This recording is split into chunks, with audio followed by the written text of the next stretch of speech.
Salut à toutes et à tous, bienvenue dans cet espace dédié aux Algériennes et aux Algériens actifs, productifs, positifs, bref, celles et ceux qui font avancer le débat d'idées, à l'instar de notre invitée du jour, Sarah Benilman. Bonjour. Bonjour Maya, bonjour à tous et à toutes. Merci d'être avec nous à partir de Paris, en France. Merci d'avoir accepté de faire votre diasporama. Vous êtes avec nous donc aujourd'hui. Nous allons faire connaissance et vous présenter votre podcast surtout à nos visio-spectateurs. Alors, votre podcast Maisel est un podcast, vous le dites dans votre présentation, dédié à notre héritage franco-algérien, l'histoire commune entre l'Algérie et la France, parce que vous dites cette histoire n'a pas été suffisamment, presque pas enseignée à l'école française, puisque vous êtes né et vous êtes grandi et vous avez grandi en France, Sarah. Tout à fait, oui. Aussi bien, c'est presque pas enseigné à l'école et c'est aussi très peu transmis dans les familles concernées. Donc là, ça commence un petit peu à évoluer positivement avec de plus en plus de travaux qui vont dans ce sens, de plus en plus de recherches de petits-enfants, d'enfants sur l'histoire de leurs parents, de leurs grands-parents, des productions cinématographiques, podcasts, littéraires également. Mais c'est vrai que moi, en grandissant enfant, adolescente, j'avais vraiment un vide total de transmission de connaissances sur le sujet. Et c'est en grandissant, en me rendant compte qu'en fait, c'était une histoire considérable et très structurante aussi pour la France, parce qu'on a tendance à voir du côté de l'ex-pays colonisé tous les relents, mais on voit pas tant du côté du pays colonisateur combien ça a aussi façonné des mentalités, combien ça a aussi laisser des traces. Donc voilà, j'avais envie de m'intéresser vraiment à cette partie sur l'héritage laissé en France par cette histoire. Mhm. C'est une démarche que nous rencontrons assez souvent ici dans Diasporama. Vous me rappelez Farah Hoxha qui a eu la même Mm. démarche avec Récits d'Algérie, Lina Soalem que nous allons recevoir bientôt avec le documentaire L'heure Algérie, où elle est allée interroger ses grands-parents émigrés venant d'Algérie.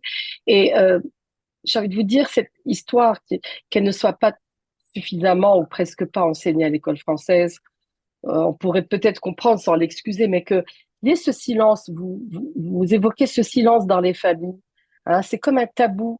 On n'en parle pas, on n'en parle pas. Et vous aussi, vous dites la même chose que les personnes de votre génération qui ont cette démarche.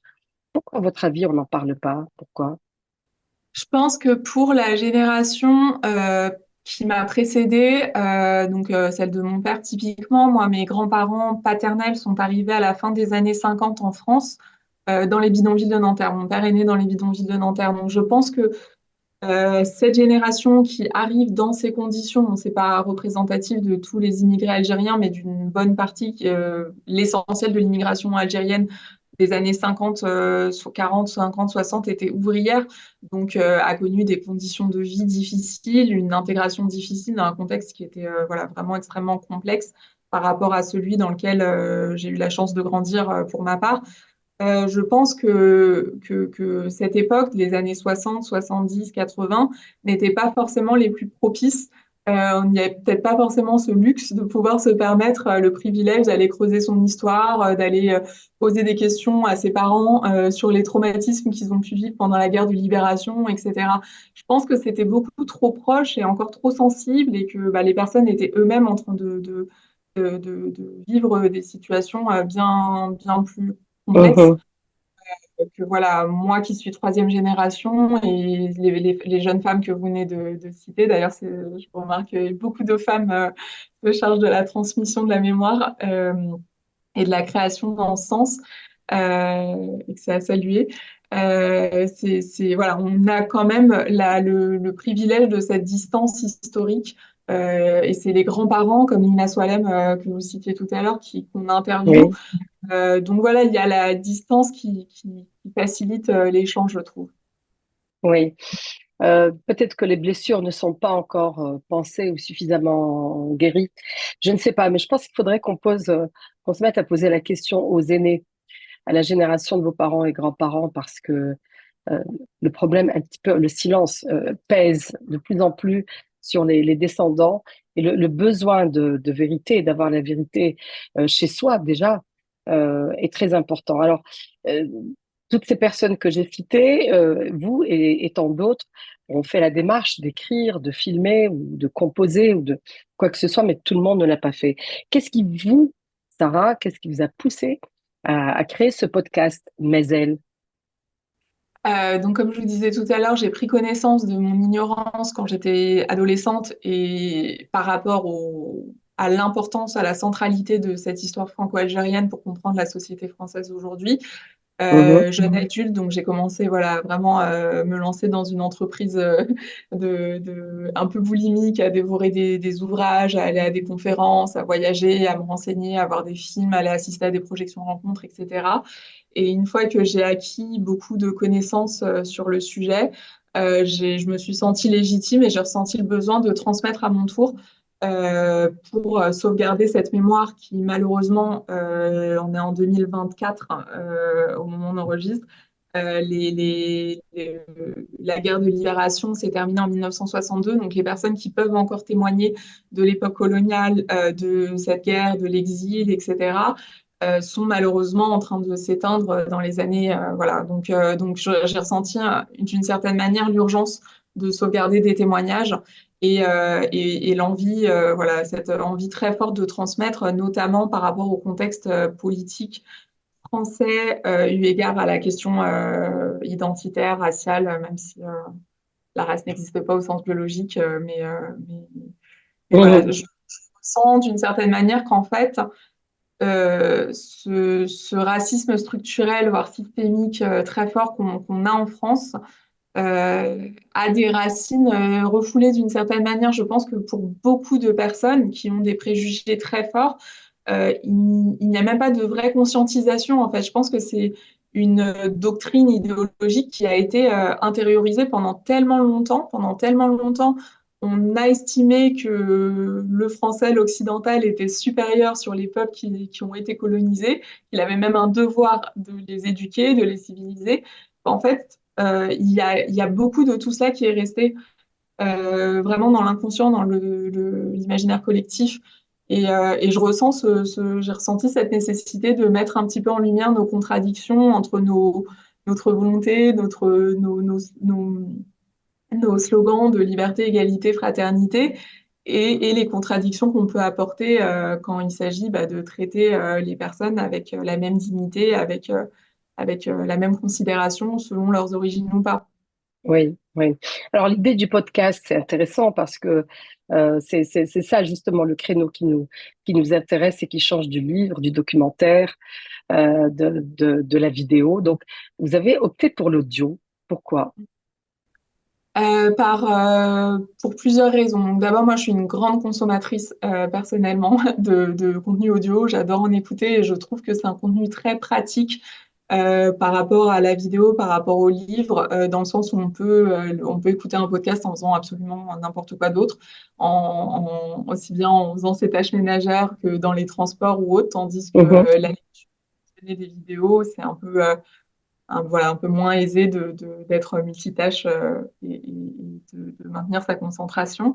Et aussi parce que je ne suis pas, c'est une entreprise que j'ai démarrée seule et que moi-même, c'était la plus accessible eu égard à mes moyens et à mes compétences.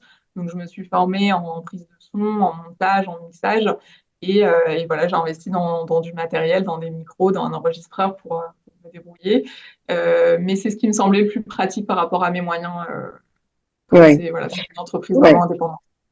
Félicitations parce que la qualité en est très bonne, Merci aussi bien dans beaucoup. le fond que la forme, que le contenu, que le son, et la qualité également des intervenants, puisque vous invitez des historiens, des artistes, des cinéastes comme Mehdi Charef, Ja'far Qassem, l'historienne Naïma Yahi et d'autres, oui, Naïma Yahi, oui, Ouais. et d'autres encore à qui vous donnez la parole et à qui donc vous demandez de vous raconter un des aspects de, non, de l'histoire et de l'héritage. Parce que ce qui est intéressant avec vous, c'est que vous parlez plus d'héritage que d'histoire, c'est-à-dire que reste-t-il aujourd'hui de ces échanges? Que reste-t-il aujourd'hui de ces brassages, de ces mariages, de ces phénomènes migratoires? Et c'est là où la question de l'héritage est très intéressante. Au fil de vos entretiens, ça fait combien de temps maintenant que vous en faites? Euh, j'ai commencé à enregistrer en 2021, ça fait bientôt 3 ans, et les premiers épisodes ont été diffusés à partir de septembre 2022. Voilà. Est-ce que vous avez eu des réponses? Des Qu'est-ce que retours vous avez d'auditeurs, appris? Non, non, non, ah, vous-même. ah, énormément. Est-ce que vous avez été la J'ai, première à en bénéficier, à apprendre beaucoup de choses, ah, ou moyennement parce que vous êtes suffisamment documenté? Ah non, non, non, j'ai énormément appris et comme je vous disais tout à l'heure, moi je suis vraiment insatiable en matière d'apprentissage. J'adore découvrir de nouvelles choses. Je suis une grande curieuse, donc à chaque interview que je réalise, j'y mets énormément de soin, même si j'ai l'impression de connaître le sujet vu sa sensibilité. J'ai vraiment envie d'être sûre d'être au point pour mes entretiens et de ne pas laisser de place à l'erreur. Donc non, j'apprends en permanence et je suis sans arrêt bouleversée par les témoignages que j'écoute. Vous aviez cité pardon, les chercheurs et auteurs que j'ai interviewés, mais j'ai également eu la chance d'échanger avec d'anciens appelés, par exemple, donc des Français qui ont été Oui, contraints de participer à la guerre d'Algérie, qui n'étaient pas militaires de carrière, mais qui ont été appelés et qui l'ont très mal vécu, en ont énormément souffert et qui aujourd'hui luttent et continuent de militer, même à 95 ans, euh, voilà, pour une meilleure connaissance de cette histoire, pour une transmission et aussi dans des associations de solidarité pour la Palestine et pour l'Algérie. Et ce type de rencontres, ce type d'échanges sont absolument précieux, uniques et bouleversants. Et je pense que non, j'ai pas fini d'apprendre mes ailes, d'où ce titre qui oui, ben donne. justement, le titre, on n'en a pas parlé, on aurait dû en parler au tout Hmm. début. Mais elle, pourquoi mais elle? Bah, cette notion d'inachevé, c'est un mot dont j'adore les sonorités. Je trouve en plus bon, facile à prononcer en français, contrairement à beaucoup de termes algériens, Oui, arabes oui, plus oui, généralement. Là, il n'y a pas de haïn ou de son compliqué à prononcer. oui, Et parce que oui, parce que c'est inachevé. Et j'aime bien utiliser cette expression d'histoire au présent, mais en réalité, on continue de l'écrire au quotidien. Quand DJ Snake tourne Disco Maghreb, à Oran, c'est encore c'est de l'histoire au présent, mais c'est quelque chose qui va aller dans la postérité et qui continue. Mais ça finira pas en fait, je pense. C'est quelque chose qui prendra énormément, enfin, oui, qui est voué à oui. continuer. En tout cas, c'est un très joli titre. Le choix du mot est très judicieux parce que, mais elle encore, on raconte encore l'histoire, on cherche encore des réponses, on s'interroge encore, on vit les conséquences de cette colonisation encore. Et aujourd'hui, on le voit bien euh, en France, le climat politique actuel avec les récents bouleversements, comment encore une fois et à nouveau, les Français d'origine maghrébine, on va dire, pour parler, ou même carrément d'origine algérienne, pour parler des populations que nous connaissons bien, vont se sentir encore une fois, ou à nouveau, ou mais elles encore, menacées, même avec étant français et ayant la nationalité française. Qu'est-ce que vous en pensez? Qu'est-ce que vous pensez de cette menace pesante qui revient encore une fois de manière quasiment légitime en France? Je pense vraiment qu'il s'agit, encore une fois, de quelque chose de profondément ancré et qui traverse l'ensemble de la société qui n'est l'extrême droite l'exprime de manière très claire, sans aucune ambivalence, sans ambiguïté. Il y a une supériorité, il y a une hiérarchie des civilisations, et voilà celle que l'on considère comme inférieure, comme menaçante, comme dangereuse et comme Oh, à, à chasser. Il y a des propos qui sont tenus souvent par des groupes identitaires. Je m'intéresse pas mal également à ces groupuscules dans des précédents métiers que j'ai pu exercer. J'ai été amenée à travailler un petit peu dessus. Et des références à l'Algérie sont souvent évoquées. Par exemple, le concept de remigration qui viserait à expulser toutes les populations d'origine non européenne l'exemple de l'Algérie et de l'humiliation vécue par certains de la libération de l'Algérie et donc de l'exil du million de pieds noirs est souvent cité comme une référence. Bah, vous voyez, en 62, 1 million de pieds noirs sont partis avec très peu de moyens à l'époque, etc. En quelques mois, quelques années, là, c'est tout à fait faisable d'expulser à notre tour 7 millions, 7 millions Oui. d'étrangers, personnes d'origine Vous étrangère, dites etc. remigration? C'est le vocable utilisé par Ouais. les militants d'extrême droite pour parler de leur projet d'expulsion des personnes, y compris françaises comme moi, Oui. de la France, parce que d'origine non européenne. Vous avez travaillé sur ces questions, Sarah Benimane, des questions d'inclusion sociale euh, dans une vie antérieure, j'ai envie de dire. Je ne sais si vous Hmm. travaillez toujours, vous étiez au ministère de l'Europe et des Affaires étrangères. Dites-nous un petit peu les dossiers que vous avez eu à traiter pour dater de la température intra-bureau, j'ai envie de dire. On a traité de plusieurs sujets, mais c'était notamment dans le cadre de ce travail que j'avais fait sur les extrêmes droites, c'était encore dans un autre poste, un autre poste quand je travaillais aussi dans le milieu institutionnel, au ministère des Affaires étrangères et de l'Europe. Je travaillais au sein de la délégation à la Méditerranée. Donc, c'était en lien avec les pays du pourtour méditerranéen et aux questions culturelles, associatives, économiques, etc. Oui, d'accord. Qu'est-ce que vous attendez comme retour ou comme répercussion euh, suite au podcast Mazel? Quelle vie avez-vous envie de lui donner au-delà des émissions que vous faites, des entretiens et des personnes que vous interviewez? Très bonne question. C'est des réflexions que j'ai en permanence et notamment en ce moment où j'arrive aux 2 ans et où j'essaye de dresser un bilan.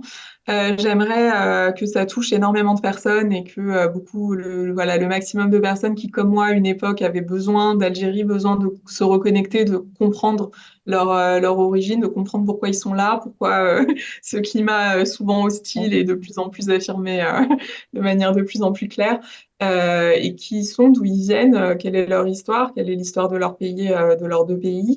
Quand c'est le cas, j'aimerais bien qu'ils puissent évoluer, obtenir davantage de moyens pour évoluer sous différents formats plus attractifs, notamment pour les jeunes, tels que la vidéo, aller mieux sur les réseaux sociaux, parce que pour l'instant, c'est assez artisanal.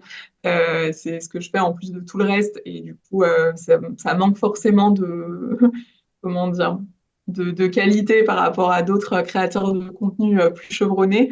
J'ai commencé aussi depuis l'année dernière à organiser des événements rencontres pour essayer de fédérer et de célébrer aussi, comme le podcast est une aventure très solitaire.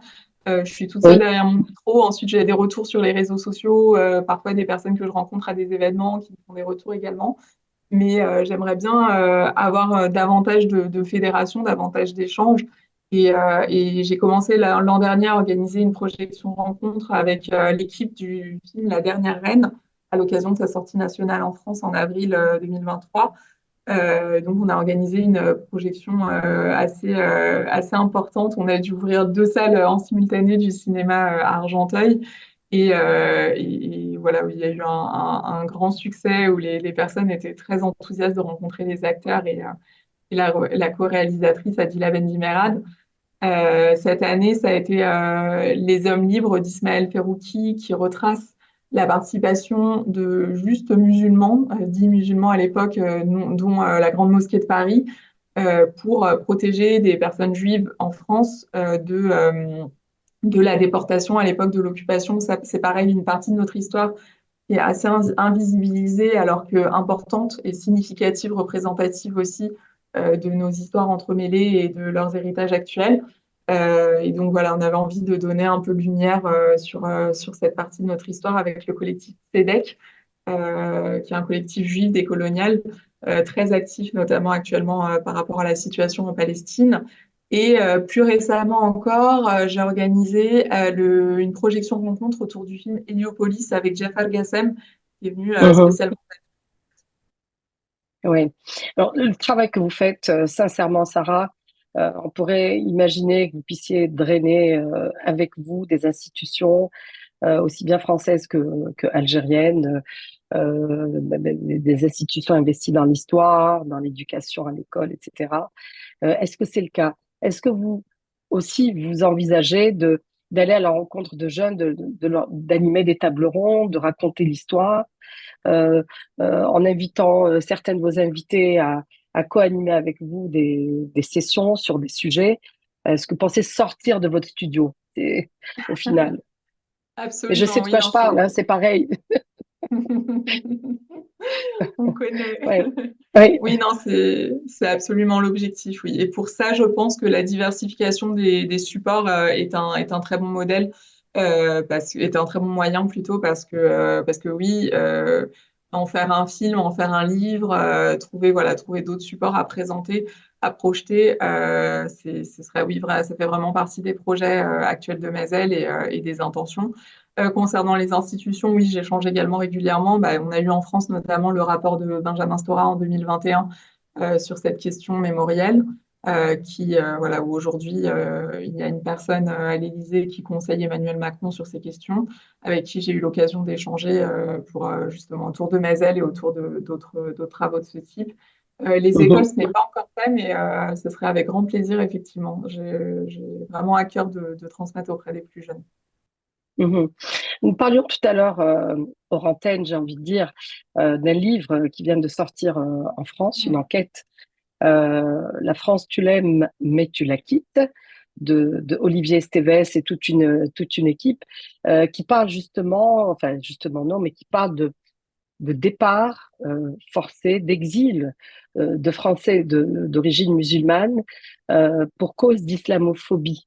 D'accord? Donc, ce sont des personnes, des universitaires, souvent CSP+, des cadres surdiplômés, très compétents, qui disent mal vivre en France, être stigmatisés en tant que d'origine musulmane. Est-ce que c'est quelque chose que vous, par exemple, vous avez connu? Est-ce que c'est à travers le podcast Maisel, vous pensez pouvoir aborder ce sujet également dans la continuité de l'héritage dont vous parlez, pour aller suivre les enfants, donc cette troisième génération, peut-être quatrième, je ne sais plus à quel niveau on est aujourd'hui, l'accompagner dans son vécu, lui apporter des réponses. Qu'est-ce que vous en pensez? Absolument. Surtout de la Euh, première partie sur l'exil forcé des Français d'origine musulmane, de France, Absolument. bien sûr. Et j'ai moi-même eu la chance de vivre à l'étranger pendant une partie de mes études et de constater la bouffée d'oxygène. Et encore, c'était il y a 10 ans, donc ça a bien, ça c'est le contexte s'est bien empiré depuis. Mais j'ai vraiment le souvenir très vif, il y a 10 ans, de m'être questionnée moi-même et d'avoir ressenti l'envie de rester à l'étranger tellement. Pour la première fois, j'étais simplement considérée comme française par rapport à mon accent français, que je parle espagnol ou anglais, j'ai un accent français, et où mes origines ne sont pas le premier sujet de ma perception, et Mhm. pareil pour ma religion, encore une fois, qu'elle soit réelle ou supposée, personne n'a, en voyant mon nom, en voyant mon apparence, on soupçonne des choses sur moi, mais personne n'est au courant de quelle est ma foi réellement, mon niveau de pratique, etc. Mais pour autant, c'est en permanence un sujet, que ce soit dans les médias ou que ce soit dans la vraie vie. On le sait aujourd'hui, il y a énormément de testings qui ont été réalisés depuis des années. Avec un nom à consonance étrangère, on a moins de chances d'avoir un emploi, d'avoir Mhm. un logement, même CV, etc. C'est une réalité complètement admise. Euh, on peut avoir, ça a été mon cas, des microagressions sur le lieu du travail, des remarques absolument déplacées et profondément blessantes, sans que ça ne suffise d'indignation. Et oui, non, moi, cette question, je continue de me la poser pour être complètement honnête, parce que j'ai des doutes de vouloir que mes enfants traversent ce même contexte, alors que ce sera pour eux quatrième génération, français de quatrième génération, mais pour autant toujours considérés comme d'ailleurs et pas français à part entière et devant être traités avec la même dignité.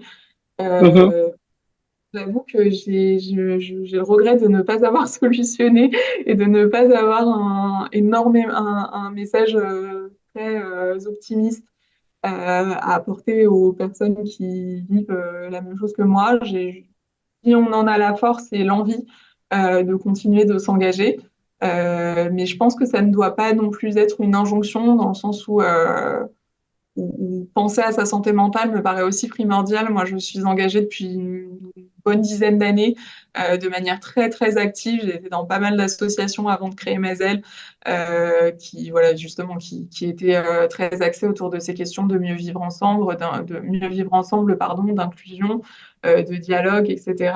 Et voilà, je pense c'est très bien de s'engager et j'encourage vraiment toutes les personnes qui le peuvent à le faire. Et je pense aussi qu'il est très important de penser à soi et à préserver sa santé mentale parce que c'est vraiment pas évident le climat dans lequel on vit aujourd'hui. Et voilà, de trouver les meilleures manières pour vivre le mieux possible. Mhm. Mais elle quoi alors? Il resterait quoi? Qu'est-ce qui resterait à faire pour que les populations émigrées d'origine musulmane, maghrébine, euh, se sentent mieux? Il resterait quoi? Il serait question de quoi? Je pense que ça doit venir de l'ensemble de la société parce que il- il y a, comme je vous disais tout à l'heure, il y a aussi cette question de prendre conscience de son racisme inconscient, de ses biais inconscients. Et encore une fois, je suis persuadée de la bonne volonté, de la bonne intention d'énormément de personnes qui peuvent avoir, par exemple, un comportement paternaliste, être persuadées qu'ils ont que d'autres personnes sont foncièrement inférieures à elles, foncièrement moins capables et Mhm. qu'elles ont le pouvoir de les éduquer, de les aider, etc. Et vraiment, j'en ai rencontré énormément. J'ai été à l'école en ZEP ici avec des professeurs très investis de gauche, etc., mais qui étaient persuadés de nous sauver la vie et qu'on était perdus parce que qu'on était Oui. baigné chez nous à une autre culture et que l'école de la République nous sauverait de cette culture archaïque, etc. Donc je pense vraiment que le travail doit aussi venir à ce niveau-là, de comprendre que on est de cultures différentes, mais qu'en fait, ce modèle d'assimilation à la française, de se dire, pour être un bon Français, il faut renier ses origines et adhérer pleinement aux valeurs françaises, ça ne veut rien dire et ça, c'est Mhm. complètement hors de propos. Que comprendre que bien sûr qu'on a des différences, mais qu'il n'y a pas de hiérarchie à opérer selon qu'on vienne d'un pays du tiers-monde ou qu'on ait grandi et qu'on ait toujours eu des origines d'un pays occidental, blanc, etc. Et Oui. je pense que ça, beaucoup d'entre nous ont intériorisé ce racisme aussi et se voient aussi comme inférieurs malgré eux à cause de ce poids et également dans les représentations, que ce soit cinématographiques ou autres, où on peut avoir souvent l'arabe de banlieue représenté comme un voyou, la jeune femme musulmane comme opprimée par sa famille, etc. Je pense qu'il doit y avoir un effort collectif au niveau des représentations, au niveau de sa propre, réaliser une propre introspection, une réflexion personnelle sur pourquoi, au fond, quelle est l'origine de cette vision, de ces stéréotypes qu'on reproduit, qu'on intériorise, etc. Et travailler davantage ensemble, s'engager, essayer de créer davantage d'espaces de dialogue, de rencontres, de débats pour confronter les idées. Là, maintenant, on est dans une ère post-Covid très visio et très réseaux sociaux, très où tout va vite, où la réflexion passe un peu à côté sur l'émotion, la réaction instantanée, etc. Et effectivement, c'est pas quelque chose du tout non plus qui facilite l'amélioration des relations de manière collective. Je prétends pas du tout avoir de solution. Je pointe beaucoup de problèmes, mais je pense qu'il y a Oui. énormément à faire. Il y a besoin d'une vraie volonté politique aussi institutionnelle et médiatique. C'est C'est ça. pas à partir des individus. Mhm. Bon, c'est un peu mal barré, mal parti actuellement, malheureusement. Mais bon, le combat continue. Je pense Mais quel mais elle, espoir, oui. pour citer Hasmi. Exact, exact. Et j'espère que le mouvement associatif et la société civile en France se laissera pas faire et essaiera de gagner du terrain. Voilà. Alors pour terminer, enfin avant de terminer, pour passer au questionnaire personnel, Sarah Belliman, donc nous avons parlé un peu du podcast et j'invite vraiment nos visio-spectateurs à l'écouter, Maisel, donc votre podcast. On va essayer de vous connaître un petit peu vos goûts personnels en cuisine, en lecture, en musique. Alors, en cuisine, quel est le type de cuisine que vous aimez? Le plat particulièrement, le type de cuisine? J'adore les cuisines indiennes et italiennes. C'est mes cuisines préférées au monde. J'adore la cuisine algérienne, bien sûr, celle de ma maman, qui est avec laquelle il est impossible de rivaliser. Mon plat algérien préféré, c'est un plat de la région de ma maman qui est de Msila, qui s'appelle Zviti, que j'affectionne particulièrement. J'ai l'impression qu'il est peu connu en France. Je l'ai jamais vu dans un restaurant ici. Mhm. Euh, et voilà mon plat algérien Assez, préféré. assez piquant, non? Ça dépend comment on le prépare. Justement, ma mère le fait pas du D'accord. tout piquant, mais j'aime bien piquant moi. Mais il peut être aussi préparé ouais, sans ail et sans har, sans piment. D'accord. Alors, lecture, alors? Si je dois résumer, dans les auteurs français, j'aime énormément Annie Ernaux, qui m'a beaucoup apporté. Mehdi Charef, dont on parlait tout à l'heure, dont que j'ai eu la chance et le privilège d'interviewer, dont les œuvres, je trouve, sont empreintes d'énormément de sensibilité et d'humanité. Dans les auteurs américains, un également qui m'a énormément inspiré, marqué, c'est John Steinbeck, notamment Les raisins de la colère, qui est un de mes livres préférés et fondateur d'une certaine manière. J'aime bien aussi, j'aime beaucoup le théâtre aussi. Dans les auteurs algériens, j'en ai oublié un, c'est Aziz Chouaki, et notamment L'Étoile d'Alger, qui raconte les prémices Mhm. de la décennie noire, et que j'ai trouvé Ouais. une autre claque qui m'a vraiment bouleversée dans les auteurs algériens. Mhm. En musique? Oh, pareil, il y en a beaucoup trop. En ce moment, je suis en boucle sur Soul King. Je reviens de son Ouais. concert il y a quelques semaines en plus, donc je l'écoute beaucoup. J'ai beaucoup aimé le rap français des années 2000 plutôt, comme Sniper notamment, le rap américain, notamment Eminem. Sinon, j'aime beaucoup de genres de musique assez commerciales, beaucoup de pop, beaucoup de Beyoncé, de Shakira. J'aimais beaucoup les Red Hot Chili Peppers aussi à une époque. Euh, ouais, c'est assez éclectique. Ouais, Soul King raconte aussi l'histoire à sa manière, l'histoire Hmm. contemporaine, hein. Et puis son histoire à lui-même déjà est quelque chose Et, d'assez exceptionnel. ouais, Son parcours de réussite également, c'est. Mm. et il ose toucher à tout. Ce que j'aime beaucoup chez cet artiste, c'est qu'il se limite pas à un style, c'est qu'il va vraiment dans des diversités de pays, de styles et de langues. Et ça, je trouve que c'est assez exceptionnel. Oui. Il prend beaucoup de Alors risques. plutôt film ou série? Maintenant, plutôt série, par rapport à Ah, il y en a des l'actualité. bonnes, hein, c'est vrai. Ouais. Ces dernières années, les séries ont vraiment augmenté en niveau, mais j'aime aussi énormément de films. Je fais jamais de réponse simple, je me rends compte. Dans Non, les... mais c'est peut-être les questions qui sont un peu réductrices, c'est-à-dire qu'on peut aimer les deux, mais n'empêche pas l'autre. Dans les séries, ma série préférée de tous les temps, c'est Les Sopranos. C'est une série américaine sur une famille de la mafia du New Jersey, donc de la mafia italienne, qui est sortie en 1999 et qui est la première série avec un anti-héros, donc Tony Soprano, le parrain de cette mafia, et qui est un personnage avec plein de complexité, plein de nuances, comme je les aime beaucoup dans le cinéma ou dans les séries, et qui a ouvert la voie à énormément d'autres séries de ce type avec des anti-héros, etc. Et on voit voilà, plein de facettes différentes. La personne peut être bonne à plein d'égards, mais un diable absolu dans d'autres, etc. Oui. Euh, J'aime aussi beaucoup The Wire sur la ville de Baltimore à travers notamment le trafic de drogue et la police, mais pas que. Euh, J'aime Rami, qui est une série américaine aussi. Je suis très série américaine, je me rends compte, sur un jeune américain d'origine égyptienne et musulman, et qui raconte justement avec merveille euh, cette, euh, ces questions identitaires, les différents troubles que ça peut susciter dans une société occidentale post 11 septembre. le rapport à la religion, etc., ses parents immigrés. C'est d'ailleurs avec l'excellente actrice Niamah Abbas, on citait tout à l'heure Lina Swalem, sa mère, Oui. et je la recommande vraiment à plein de monde si vous ne l'avez pas encore vue. Mhm. Est-ce que vous partez souvent en Algérie? J'essaye, j'y pars pas encore souvent, mais ça fait partie de mes souhaits, notamment pour la suite des projets en lien avec l'Algérie. Ouais. La dernière fois là que j'y étais, c'était en 2022. Mhm.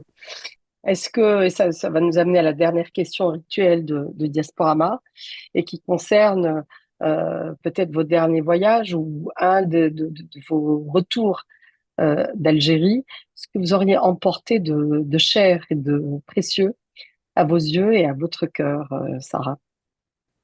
Waouh. De la nourriture toujours. J'ai emporté mes grands-parents d'Alger ne sont plus de ce monde, mais on a toujours on va toujours dans leur appartement. Et à chaque fois, je prends de l'aloe vera qui est resté sur leur balcon. Et je le Oui, replante ici, qui donne d'autres aloe vera. Et là, j'ai une colonie, j'ai une colonie ici. Et ça, c'est vraiment mon souvenir sentimental le plus, parce que ça continue de vivre, ce que j'aime beaucoup chez les plantes. Et, oui, et ça passe, et ça vient de chez eux, donc c'est quelque chose qui, voilà, c'est pour moi et c'est vraiment très bon pour la peau. en plus, ça a énormément de vertus et ça a une valeur sentimentale très très forte à mes yeux. Très bien, Sarah Benilman, merci d'avoir été avec nous, merci d'avoir fait votre diasporama et merci pour ce magnifique podcast que vous Merci à produisez. vous. Mais elle, je vous souhaite encore plein d'autres podcasts encore et une longue vie à Maisel et aux thématiques que vous traitez. Merci à nos visio-spectateurs de nous avoir suivis. Je vous rappelle que vous pouvez revisionner cette émission sur les espaces donc du Soir d'Algérie, site web, page Facebook et chaîne YouTube, bien entendu. À très bientôt, Sarah. Merci. À Vous très étiez avec bientôt, nous à Maya, partir et de merci Paris. beaucoup. Au revoir. Au revoir.